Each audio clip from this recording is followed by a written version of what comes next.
realizing it, starts looking for and interpreting things in a way that confirms her growing fear that Sarah's hiding something bad. So the tension just keeps building, right? It really ratchets up in the next part of the story. Yeah. It leads to this pivotal moment, a perceived discovery. One night, just a totally normal moment, seemingly, turns into this huge turning point. They're chilling, watching a movie at the narrator's place. Sarah leaves her phone on the couch for a second and steps away, maybe to grab a drink or something. The screen's face up, and it lights up. Incoming notification. Now, the narrator's really clear about this. She feels conflicted. I shouldn't have looked, she says. She knows it's a breach of privacy, a transgression. But she admits something about it felt dangerous. She couldn't resist. And the notification, it's stark, terse, no context. Meet me at the café. Plan B is ready. Just hearing that phrase, Plan B is ready, I mean, it immediately sounds clandestine, doesn't it? Oh, absolutely. Secretive, prearranged, totally outside the bounds of their open, honest friendship. It sounds like spy stuff, not a school project. And what's so fascinating here, narratively and psychologically, is that explosion. It's the perfect storm, right? You've got the existing suspicion, the growing unease, and then boom, this fragmented piece of information lands right in the middle of it. Because the narrator is already stewing in distrust, this partial message, completely ripped from its true context, is immediately seen through that negative lens, the lens of betrayal.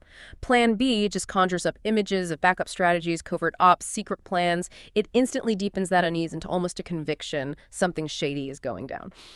So when Sarah comes back, the narrator tries to act normal, right? Tries to hide the turmoil inside. But the weight of what she thinks she saw is huge. And that simple question, seemingly innocent, so what's plan B? How does Sarah react? She freezes, literally freezes, then forces this unnatural smile and dismisses it. Oh, just a group project thing, don't worry about it. Those physical cues, the freeze, the strained smile, the darting eyes, plus the vague, unconvincing answer, they are almost universally read as deception, clear signs, regardless of the actual intent. For the narrator, this is now undeniable evidence. Her theory of betrayal feels confirmed. And that's the absolute kicker, isn't it, Sarah's reaction? Which, we find out later, was totally meant to deflect and protect the secret. It has the exact opposite effect, devastatingly so. The narrator immediately, instinctively knows it's a lie.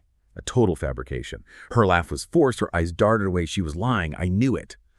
Quote, that single moment just solidifies everything for the narrator. It transforms those vague feelings into a concrete, unshakable belief. Sarah is actively hiding something, and it's probably something big, something harmful. It's like in a movie, where that one tiny detail becomes this massive clue in the protagonist's mind. It pushes them towards a confrontation they're dreading, but now feel they absolutely have to have.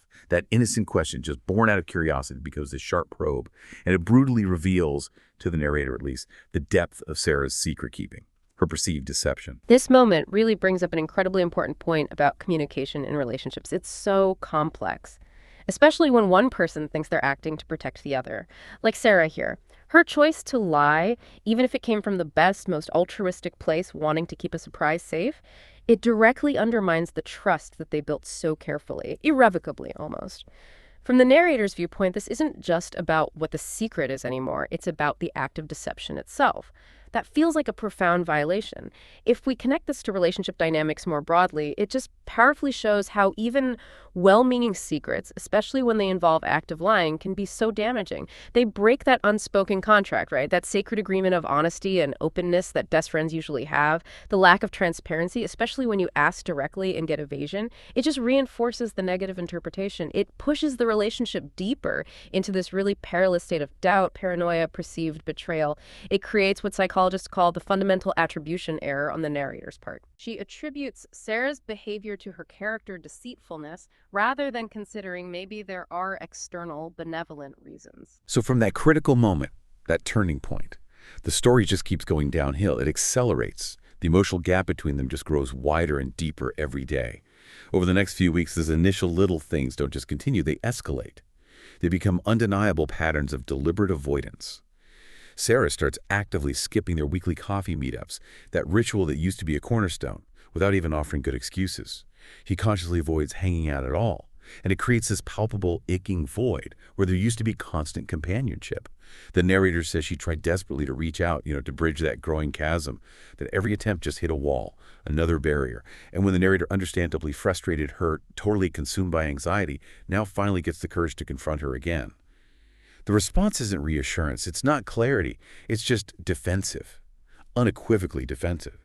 Sarah's words, sounding maybe exasperated, maybe scared of spoiling the surprise, "You wouldn't understand. Just trust me." Okay.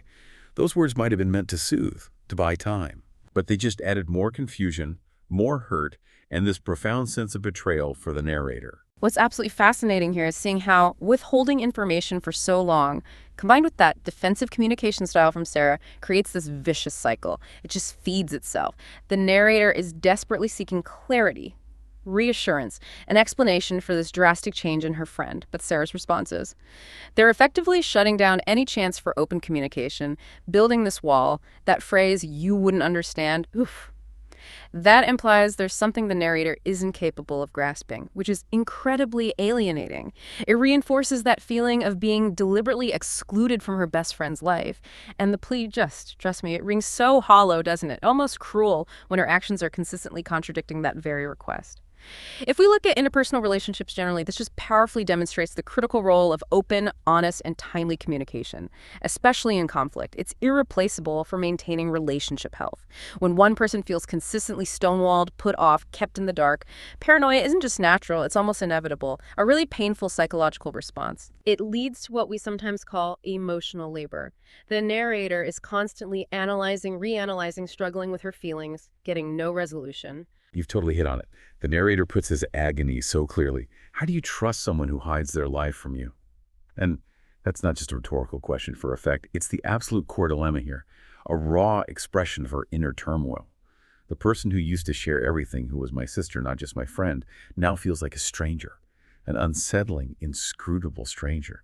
The narrator's mind is just trapped in this maze of uncertainty, racing, spiraling through every possible worst-case scenario. Is Sarah in trouble? Is she secretly betraying their friendship somehow? Is there some deeper, darker plot going on?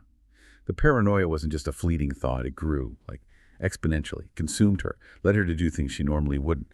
Desperate measures, crossing boundaries, that feeling of emotional isolation, being deliberately shut out by the one person you trusted most, even when you're physically near them. It's incredibly painful, corrosive to a bond that deep. And this raises a critical question, doesn't it? Maybe even existential for the narrator.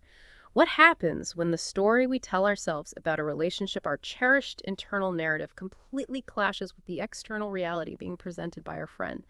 The narrator is desperately trying to make sense of it all, build a coherent story, but she's working with fragments, ambiguous clues, Sarah's evasiveness, and her own rising anxiety.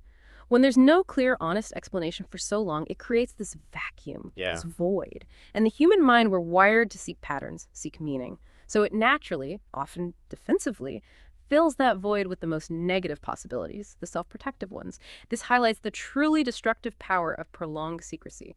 Even when, as we find out later, the intentions are pure, benevolent, the narrator is feeling this profound psychological distance, not just pushed away, but actively lied to, conspired against.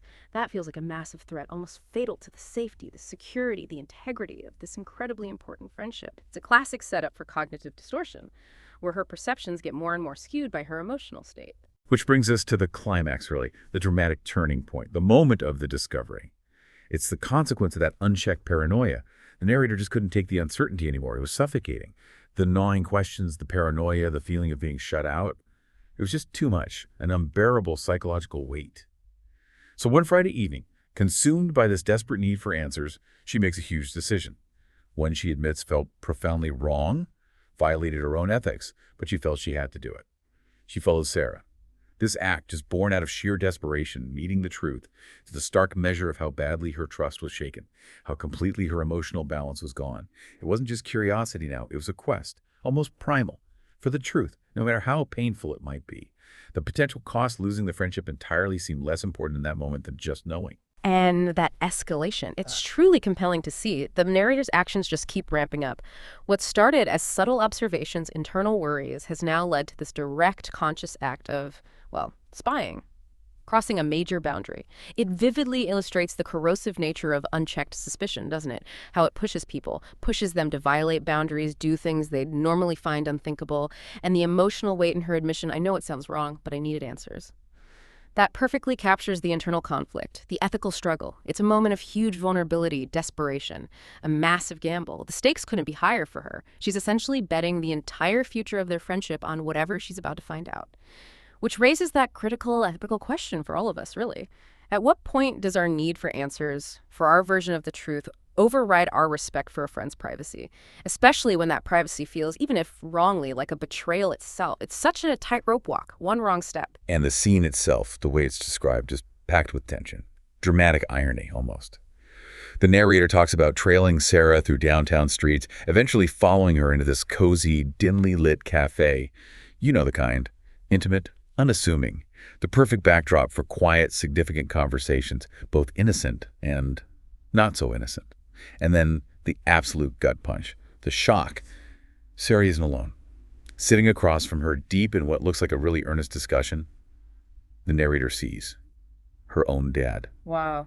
My heart nearly stopped, the narrator says. You can just feel the visceral horror of that moment. Imagine it. The person you suspect of hiding things, your best friend, meeting secretly with your own father. The immediate interpretation fueled by weeks of paranoia and that confirmation bias we talked about. Betrayal. Yeah. Absolutely. Yeah. Profound, devastating betrayal. A conspiracy against you involving the two people closest to your heart is designed to shatter your world. If we connect this to psychology, this is the absolute peak of misinterpretation, isn't it? A masterclass in how lack of context leads to huge emotional error. All those fragments the narrator collected Plan B, the secret meetings, Sarah's evasiveness, they now seem to slot perfectly, chillingly into this narrative of betrayal she's built. And the father being there, someone who should be on her side, trusted implicitly, that makes the perceived betrayal even more crushing, a double blow. The narrator, understandably, only catches snippets of what they're saying. Scholarship, surprise, don't tell her yet.